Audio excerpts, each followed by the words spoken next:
Welcome to the deep dive. You know that feeling, right?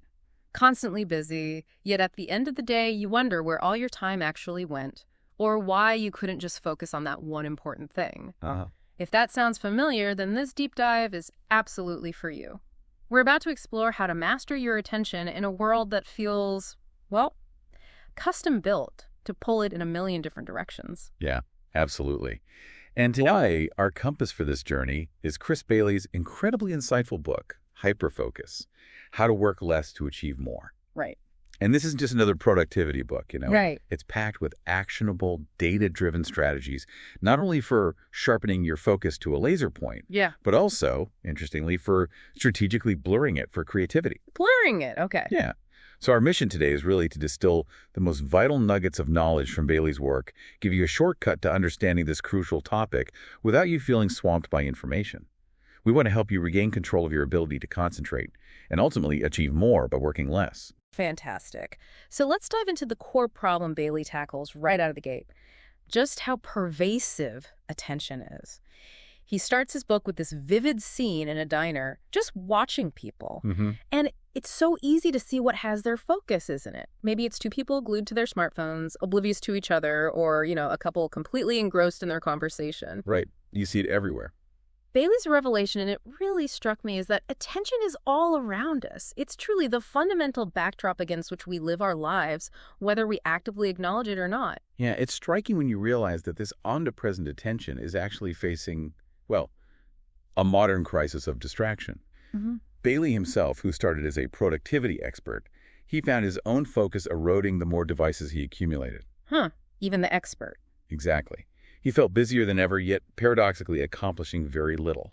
And that's not just his personal feeling. Research backs it up. Studies show people work an average of just 40 seconds in front of a computer before being distracted or interrupted. 40 seconds. Wow. That's not a lot of time. Not at all. Yeah. And this constant shifting turns what many people think is efficient, multitasking, into what Bailey aptly calls a trap of continuous interruptions. His core argument, and it's a powerful one, is that by focusing deeply on one important thing, a state he names hyperfocus, we become our most productive selves. Attention, he emphasizes, is truly our most important resource. Attention is our most important resource. That's Yeah. powerful. So if it's so vital, how often do you consciously choose what to focus on? I know for me, it's alarming how often I just fall into what Bailey calls autopilot mode. You instinctively open email or find yourself crafting a witty reply in your head before someone's even finished speaking. It almost feels like a reflex, doesn't it? It absolutely does. And the truth is, leading busy lives often means we only occasionally make an intentional choice about where our focus goes. Usually it's only when we snap out of a distraction or realize we've been putting something off. Right. Bailey offers a fantastic framework for this. His 4 types of tasks grid. It's categorized by how productive they are and how attractive or, fun they are to do. Okay, lay it on us. What are these 4 types? First, we have necessary work. Actually, let me start with the unproductive ones first. It makes more sense. There's unnecessary work. This is the stuff that's unproductive and unattractive. Things like rearranging desk papers or endlessly tidying up your digital files. Okay, busy work. Exactly. Bailey calls this an active form of laziness. It makes you feel busy, but you're just spinning your wheels. An active form of laziness? That hits hard. I think we've all been there, haven't we? What's next? Then there's distracting work. Now, this category is stimulating, which makes it attractive, but it's entirely unproductive. Think social media scrolling, endless instant message chats, or diving down those news rabbit holes. Oh, yeah. Bailey perfectly describes this as a black hole for productivity. It sucks you in, feels good in the moment, but delivers absolutely nothing of substance. Oh, the black hole. I know it well. So what's the sweet spot we should be aiming for? That would be purposeful work. This is the productivity sweet spot. These are tasks that demand more brain power, the ones you were truly put on earth to do, like deep writing, designing complex studies, or having those really high-impact meetings with clients. Yeah. They make the largest impact. Got it. Purposeful. And finally, there's necessary work, which is unattractive but productive, like mandatory team meetings or budget calls. We often have to push ourselves to do these, but they're vital. The big takeaway here is that autopilot mode makes us incredibly prone to falling into the unproductive, distracting, and unnecessary tasks. Right. The goal is to be far more deliberate about managing our attention, to focus on the purposeful and the necessary work. And even when you do try to focus, have you ever felt like your brain is just full? Like you literally can't cram one more thing in there without something else falling out? Oh, absolutely. This raises a really important point about the physical limits of your attention. Yeah. Our brain can, at most, effectively focus on maybe one or two things simultaneously. Bailey introduces the concept of attentional space. Attentional space, okay. Yeah, it's essentially your working memory, that mental capacity we have to focus on and process things right now. It's a lot like a computer's RAM, you know? That's a good analogy. And this space is surprisingly small. It typically holds only about 4 chunks of information. So overloading it leads to what he calls attention overload traps, like walking into a room and completely forgetting why you're there because your mind was juggling too much stuff. Been there. Right. You simply can't text and genuinely absorb a book effectively at the same time because each activity just demands too much focus to fit comfortably in that limited space. And here's where it gets particularly tricky, I think, because our brains have this built-in novelty bias. Whenever we switch between tasks, even if it's just glancing at a notification, our brain rewards us with dopamine, that feel-good chemical. It makes us feel more productive because we're constantly doing something new, even if we're not actually accomplishing anything meaningful. And that's the rub, isn't it? This ancient wiring, designed for survival, constantly seeking new threats or pleasurable stimuli, now actively works against us in knowledge work. Right. Our electronic devices especially are just infinitely more stimulating than the productive work we often need to be doing. Bailey defines productivity not as simply being busy, but as accomplishing what we intend to. Accomplishing what we intend to. I like that. And the costs of constantly shifting attention are significant. He points to attention residue, those lingering fragments of a previous task that remain in your mind. This residue can make subsequent work take up to 50% longer. 50%? Yeah. It's like your brain is still trying to process the last tab you had open, even as you try to focus on a new one. That idea of attention residue is chillingly accurate. I can think of so many times I've felt that. So knowing all this, I invite you, the listener, to think about your most productive work days. How did you feel on those days? What made them different? Chances are on those days you're experiencing what Bailey calls hyperfocus. He defines it as a state that is deliberate, undistracted, quick to refocus, leading to complete immersion and, interestingly, immense happiness. Happiness, okay. Yeah. Hyperfocus is truly best for complex tasks, those requiring willpower and significant mental energy, where deep focus actually improves your performance. It's less ideal for habitual tasks, where overfocus can actually hinder you. Like walking. Exactly. Like trying to consciously monitor every single step you take while walking, you probably trip. So once you're in it, how does hyperfocus unfold? Bailey outlines 4 stages of hyperfocus. Right. First, you're deeply focused and productive. Makes sense. Second, your mind naturally begins to wander, which is, totally normal. Completely normal. Third, you notice your mind wandering on average. This happens about 5 times an hour, he says. And finally, the 4th stage is you actively shifting your focus back to the original object of attention. So it's a cycle, not just a static state. Precisely. The core principle here is simple but profound. Keep one important, complex object of attention in your attentional space. And Bailey offers several actionable tactics to make this happen. First, the rule of 3. Okay. Every day, identify your 3 most important tasks, and for the week, your 3 most important tasks. These should be tasks that fit comfortably within your attentional space, not some overwhelming list. The rule of 3, that sounds so manageable rather than an endless to-do list. What else helps us keep that single important object in our mind? Next, prioritize your most consequential tasks. This means looking beyond just immediate urgency and considering their second and third order consequences, sort of the domino effect of getting something done. So long-term impact. Exactly. For example, writing a new hire guide might feel less urgent today than answering a flurry of emails, but its long-term impact on onboarding new employees makes it far more consequential to the business down the line. Weekends. Another fantastic tactic is the hourly awareness chime.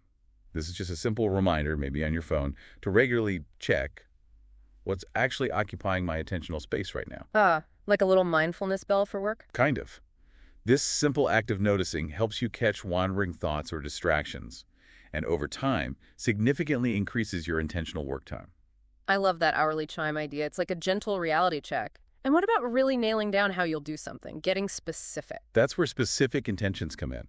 Drawing on the work of psychologist Peter Gollwitzer, He calls them implementation intentions. This isn't just setting a goal like I want to achieve X, but making a detailed plan on when, where, and how you'll achieve it. Can you give an example? Sure. Instead of I'll look for apartments this week, it's I will hunt for apartments on Craigslist at 7 p.m. on Tuesday in my living room. This detailed planning can literally double or triple your odds of success. Double or triple. That's incredibly powerful just from being specific. It really is. It primes your brain for action. So if you're ready to start your own hyperfocus ritual, Bailey suggests a simple approach. First, feel out how long you want to hyperfocus for. Make it a duration that feels both comfortable and feasible for you right now. Maybe it's 15 minutes, maybe an hour. Right. Start small if needed. Then set a timer. He often uses his phone for this, but stresses putting it in airplane mode or using a physical timer to avoid the temptation of checking it. Crucial step. And most importantly, when you notice your attention wandering, which it will, actively but gently bring it back to your intention. No judgment, just redirect. Exactly. It's a practice. And it's striking to realize that the optimal times to hyperfocus are specifically on those complex tasks, during available windows in your schedule, or even for tasks you find particularly aversive, the ones you keep putting off. Right. Tackle the hard stuff. It's truly about working smarter, not just piling on more hours. Now let's talk about the relentless noise. The distractions. Attention researchers Gloria Mark and Mary Cherwinski share some startling statistics. We switch computer applications a staggering 566 times daily. 566 times. And check Facebook an average of 21 to 38 times a day. It makes me wonder, why are we so drawn to these undeniably unproductive habits? Well, the simple reason why we love distractions is that they're often far more enticing than our actual work, largely thanks to that novelty bias we talked about. Right. The dopamine hit.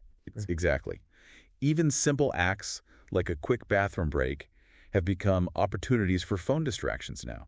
Distractions and interruptions are basically anything that pulls you away from your intentions. Bailey breaks them down into 4 types based on whether you control them and if they feel annoying or fun. Okay. Interestingly, distractions from others, like an office visitor dropping by, are less damaging, time-wise, than those from ourselves. Our own mind wandering or deciding to check something. Those can take up to 29 minutes to refocus from, compared to about 23 minutes for external interruptions. Wow, so we're our own worst enemy sometimes. Often. He recommends 2 primary modes of working. Distraction-free mode, which is ideal for those hyper-focus sessions where you eliminate all digital alerts and maybe physically isolate yourself, like in a coffee shop or meeting room. Lock yourself away. Pretty much. And then there's a reduced distraction working mode for managing the inevitable distractions throughout the rest of your day, because you can't always be locked away. So, for that reduced distraction mode, what are some of the most impactful, maybe even counterintuitive tactics he suggests? He's got some great ones. For notifications, the advice is simple. Turn off all non-essential alerts across all your devices. Just the sheer volume of pings alone is exhausting and pulls you out of flow. All of them? That sounds radical. It can feel that way, but think about how many are truly essential in the moment. For smartphone use, he views it as a more annoying computer, basically. He suggests keeping it stowed, or even better, using airplane mode. It's far more effective than just having it in your pocket, buzzing away. Out of sight, out of mind, hopefully. Right. And one unique tip is considering what jobs you hire your devices to do for you. If your phone's job is solely for personal calls and texts, then don't load work email or distracting apps on it. Keep things separate. That's a good mental reframe for smartphone use. Like, what's its actual purpose? And email, that's a big one for so many of us. What does he suggest there? Oh, email. It's a huge productivity black hole, especially since research shows 70% of emails are opened within 6 seconds of arriving. 6 seconds. We're like Pavlov's dogs. Pretty much. Bailey suggests something quite radical. Pre-decide specific check times, maybe just once a day at 3 p.m., like he does. Once a day. Wow. Imagine the freedom that could give you. Another tip is to hyperfocus on email during timed bursts. Then close it out completely. Don't leave it open all day. Right. Batch process it. Exactly. And for meetings, his advice is clear. Never attend without an agenda. Question every recurring meeting. Does it still need to happen? And if you must attend, truly hyperfocus by actively engaging rather than passively listening or multitasking. Good meeting hygiene. So important. Now, it's incredible how much our physical surroundings influence our ability to focus. I remember Bailey's anecdote about his coworker who had a bowl of jelly beans on her desk and barely touched them while he just devoured them. Right. It really highlights how much our environment can dictate our choices, even unconsciously. Exactly. Simplifying your environment is crucial because we are highly influenced by these external cues. He offers a simple three-step process. First, take stock of all the distractions around you, like that tablet sitting tempting by your desk, or the clutter. Acknowledge the temptation. Yes. Second, distance yourself from them. This can mean physically removing attractive objects or employing something like a 20-second rule for temptations, making it take at least 20 seconds longer to access something distracting, like putting cookies on a high shelf instead of the counter. Adding friction. Precisely. And third, introduce more productive cues, such as plants, maintaining a clean workspace that can really help focus, or pre-setting out materials for the next day's big task. That's proactive. It is. And it's interesting, too, that while messy environments can sometimes be good for creative thinking, maybe sparking unexpected connections, clean ones are generally much better for sustained focus. Okay, so tidy up for focus time. What about background noise, like music? Is that a distraction, or can it actually help us focus? Yeah, on the topic of music, it can be a double-edged sword. Simple, familiar music can be incredibly helpful for obscuring complex distractions, like conversations in a busy coffee shop or an open-plan office. It kind of creates a predictable sound cocoon. Right. Masks the unpredictable stuff. Exactly. Okay. However, if your environment is already quiet, music itself can become a distraction, especially if it's new or has lyrics that grab your attention. The key is generally to choose simple, instrumental, familiar tunes when you're trying to focus. Got it. Simple and familiar. Beyond external noise, what about the internal distractions, the mental clutter in our heads, all those to-dos and worries that just bounce around? Ah, yes, the internal noise. This brings us to clearing your mind, drawing heavily from David Allen's getting things done premise. Our brain is for having ideas, not for holding them. Love that quote. It's so true. The point is, our working memory, that attentional space, is tiny. So externalizing tasks and commitments onto calendars, to-do lists, even specific distraction lists or worry lists, drastically reduces the mental load of guilt, worry, and doubt. Get it out of your head and onto paper, or digital paper. Exactly. It frees up that precious attentional space for the productive, deep tasks you actually want to be doing. All these tactics we've discussed, managing notifications, environment, internal thoughts, they collectively contribute to better attention quality. You end up working more intentionally, sustaining focus for longer, and experiencing less unintentional mind wandering. Now, after all that talk about taming distractions and really drilling down with hyperfocus, you might be thinking, is all mind wandering bad? What's truly fascinating, and a key part of Bailey's work, is that the answer is no. Absolutely not. And that's the hidden superpower Bailey calls scatter focus, your brain's hidden creative mode. Hidden creative mode, I like that. Yeah. While hyperfocus is all about deep productivity, scatter focus is where you zoom out and connect the constellations of dots, those disparate ideas or pieces of information you've collected over time. This mode is essential for fostering creativity. Well, it helps connect old ideas in new ways, generate novel ones, and allows those incubating thoughts, the ones simmering on the back burner, to surface. It's a mode our society often resists, though. One survey he cites even found 83% of Americans spend basically no time just relaxing or thinking. At 83%, that's staggering. It is. But scatter focus actively helps with planning for the future, recharging your attention after intense focus, and most importantly, fueling creativity. The more creativity your work requires, the more you should intentionally weave scatter focus into your routine. Okay, so it's not just zoning out, it's productive wandering. When our minds wander, what are the different forms that takes? What are we thinking about? Bailey discusses three main types of thoughts that occupy our minds during scatter focus. First, past-related thoughts. These account for about 12% of the time and often involve ruminating on things, sometimes negative events, or often unfinished tasks due to what's called the Zeigarnik effect. The Zeigarnik effect. Yeah, it's that peculiar human tendency to remember unfinished tasks more easily than completed ones. Your brain kind of keeps an open tab on them. Ah, okay. That makes sense. But the majority of our thoughts, a whopping 44% about the immediate future and 40% about tomorrow, are future-related. This makes scatter focus incredibly useful for intentional decision-making and planning ahead. So we're natural planners when our minds wander. Very much so. And then there are present-related thoughts, which are often linked to problem-solving related to whatever you're currently working on, even if you're not actively focusing on it. Interesting. And he talks about different styles of scatter focus too, right? Not just what we think about, but how we do it. Yes. He identifies three styles of scatter focus, each with a unique purpose. The first is capture mode. This is where you intentionally let your mind wander freely for a set period, say 50 minutes with a cup of coffee and a notepad nearby. Just let it roam. Exactly. The goal here is simply to capture any valuable, actionable ideas or open loops, those unfinished tasks again, that emerge. It can feel a little uncomfortable or unproductive initially because you're not actively doing anything specific, but it's highly effective for generating ideas. So it's about intentionally letting your mind off the leash to see what it brings back. What's the next style? The second is problem crunching mode. Here, you hold a specific problem lightly in mind, but then allow your thoughts to wander around it, exploring different angles and perspectives without forcing a solution. So not intense focus, but gentle mulling. Precisely. This is best for complex, nonlinear problems like big career decisions or maybe business expansion strategies. It's not about finding a single right answer immediately, but exploring the landscape of possibilities around the problem. And the third style, you said it was the most powerful. Yes, the third and arguably most powerful style is habitual mode.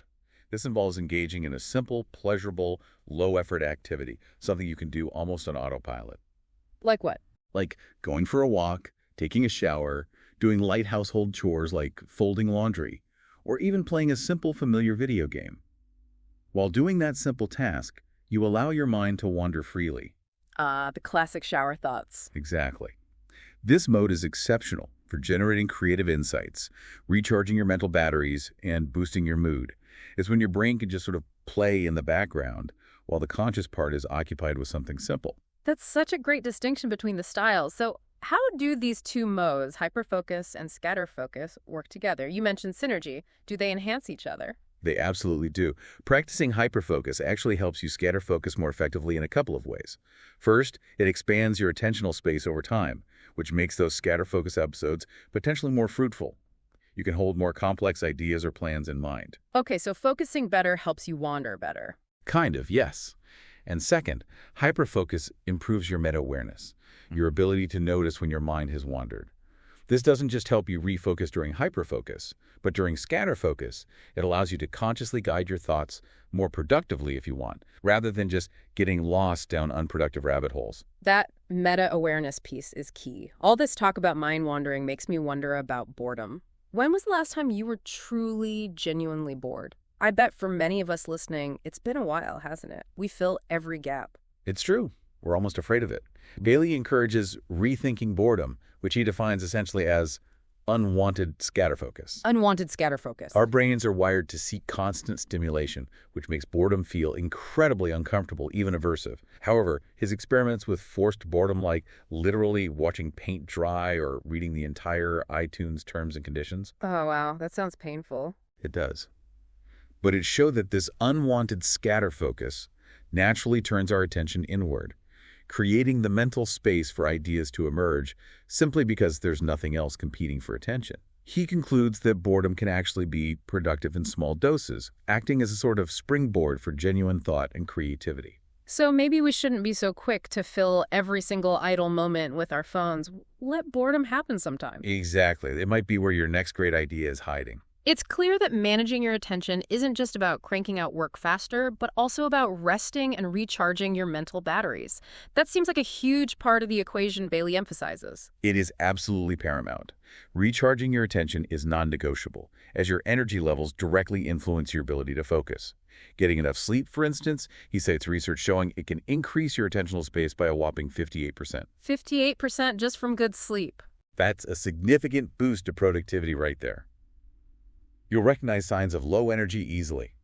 Frequent task switching, doing reactive work instead of proactive, a slower pace, opting for mindless tasks, and unintentionally slipping into scatter focus when you meant to be focused. We've all been there late in the day. Right. And a truly refreshing work break, he notes, shouldn't involve more complex thinking or checking your phone. It should be low effort, habitual, and pleasurable, like a quick walk outside, ideally without your phone. Disconnect to reconnect. What about the timing of breaks? Good question. As for timing, he suggests breaking at least every 90 minutes. This aligns with our natural ultradian rhythms, those energy waves throughout the day, and aim for roughly 15 minutes of break time for each hour of focused work. 15 minutes per hour. Roughly. He cites a desk time study showing highly productive users took, on average, 17-minute breaks after 52 minutes of focused work. So it's a significant chunk. The key takeaway, though, is break before you feel you absolutely need to. Don't wait until you're completely drained. That's such a great rule. Break before you need to. Proactive rest. And what about sleep itself? That seems like the ultimate recharge. It truly is. Bailey proposes a really powerful, if maybe slightly heuristic rule. For every hour of sleep you miss, you lose 2 hours of productivity the next day. Wow, a 2-for-1 penalty. Essentially, sleep deficits can shrink your attentional space by up to 60%, making complex tasks feel impossible or take twice as long. And here's a fascinating connection back to scatter focus. Dreaming, particularly REM sleep, is like scatter focus on steroids. Scatter focus on steroids. Yeah, it activates the same brain regions involved in scatter focus, helps consolidate memories, integrate information, and often leads to those creative insights we call eureka moments. Think of Paul McCartney supposedly waking up with the melody for yesterday, fully formed in his mind after a dream. Incredible. This really reinforces that rest is not idleness. It's a vital exchange of time for energy. It actively prevents burnout and fuels your next wave of focused work. So how does this scatter focus, especially the rested kind, directly impact our creativity? You mentioned connecting the dots earlier. How does that work? Well, that Zeigarnik effect we talked about, remembering unfinished tasks, is key here. It helps your brain unconsciously incubate problems during scatter focus periods. Eureka moments often strike when our minds wander during routine activities, triggered by some unexpected external cue, much like the classic stories of Archimedes in his bath or Newton seeing an apple fall. So the wandering allows connections to happen. Exactly. To help surface these insights, Bailey offers a couple of great tips. One is to intentionally leave complex creative tasks unfinished overnight. This maintains that mental residue, that open loop, allowing your subconscious to keep working on them. Leverage the Zeigarnik effect deliberately. Right. Also, sleep on a problem, literally. Leverage that REM sleep for integration. And sometimes just consciously step back and purposefully unfocus, especially if you feel stuck. If you have a large attentional space from practicing focus, stepping back allows your mind the freedom to make those unexpected connections. That's all about connecting the dots we already have in our heads. But how do we collect more valuable dots in the first place? Ensuring the information we're gathering is even worth connecting later. Great point. Yeah. This is the second powerful way scatter focus boosts creativity. Collecting dots, accumulating valuable dots, high-quality information, diverse experiences, builds your expertise and intuition, making you more adaptable and insightful when you need to connect them later. Bailey stresses quite strongly that no two pieces of information are created equal. Quality over quantity. Definitely. He categorizes information into 3 types. Useful. This is actionable, practical, long-lasting stuff like deep dive science books or skill-based learning. Balanced. Things that are both useful and entertaining, like well-produced podcasts, engaging nonfiction, insightful novels and TED Talks. And trashy. Yeah, purely entertaining, often addictive, low-value content that's ultimately a waste of your precious time and attention. Think endless clickbait or mindless reality TV. He strongly encourages auditing your consumption habits, literally making lists of all the apps, websites, books, and shows you consume regularly. Like a media consumption audit. That sounds revealing, maybe a bit scary. It can be, but it's powerful. So a couple of his top ideas for improving your information diet. One is to be ruthless in eliminating trash. Identify those purely distracting, low-value consumption habits and just cut them out. No mercy. Cold turkey on the trashy stuff. If you can. Another great one is to invest in serendipity, intentionally exploring challenging, unrelated topics. Maybe click on that random article link on Wikipedia sometimes, or pick up a magazine on a subject you know nothing about. This exposes you to novel ideas and helps you gather unique dots others might not have. Expanding your intellectual horizons randomly. Exactly. And he ties this beautifully to the concept of genius, noting that even figures like Einstein and Mozart achieved greatness not just through innate talent, which they had, but through immense effort and collecting, then connecting, vast amounts of information over time, much like the popular idea of the 10,000-hour rule. It's about building that rich tapestry of dots. So bringing it all together, what does this mean for how hyperfocus and scatter focus ultimately work together to optimize our entire attention ecosystem? How do we make them dance? It's clear that hyperfocus, which is about collecting valuable dots, and scatter focus, which is about connecting them, have these profound compounding benefits when used together intentionally. Bailey points out that investing in your happiness is surprisingly crucial for attention. True happiness, he argues, which comes from boosting positive affect, genuine good feelings rather than just positive thinking, actually makes people significantly more productive, around 31% more, and more creative. Happier means more focused and creative. The research suggests so. And activities that reliably boost happiness, things like listening to music you love, playing, having good conversations, exercising, even making love all, in turn, seem to improve your ability to manage attention. So self-care isn't selfish, it's actually fueling your focus. What about timing things based on energy? Yes, working around your energy levels is key. He advises scheduling your demanding, focused work during your biological prime time, that period, typically late morning or mid-afternoon for most people, when your natural energy is highest. Your peak hours. Exactly. And save your creative work, or intentional scatter focus, for your creative prime time, which is often when your energy is a bit lower and your brain is less inhibited, more open to wandering. Interesting, so lower energy for creative wandering. Counterintuitive, but it often works. He also touches briefly on the strategic use of alcohol and caffeine. Alcohol can sometimes aid creativity by lowering inhibitions, but it absolutely obliterates focus. Caffeine boosts focus, but can lead to crashes and anxiety if overused. The point is to use them intentionally and mindfully, if at all, understanding their effects on your attention. Now your tools are poisons. Right. Finally, he stresses creating a focus ritual, maybe a weekly routine, perhaps on a Sunday evening, to look ahead, plan your week, set your rule of 3 intentions, and consciously decide on the balance of hyperfocus and scatter focus you anticipate needing for the upcoming tasks.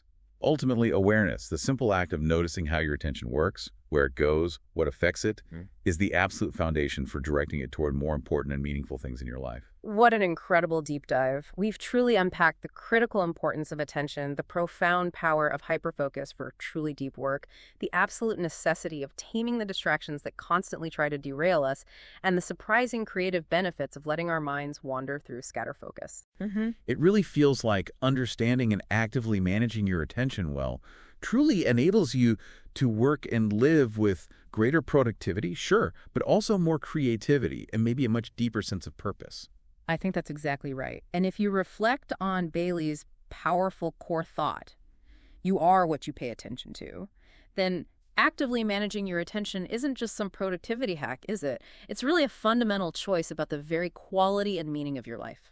Wow, that puts it in perspective. So we challenge you, the listener, to consider what areas of your life or work could be transformed by applying just 1 or 2 of these insights. Don't try to do everything at once. Go ahead, pick one thing to experiment with this week. Maybe try a timed hyper-focus session on something important, or intentionally schedule some scatter-focus time, like a walk without your phone, and just see the magic unfold. See what happens.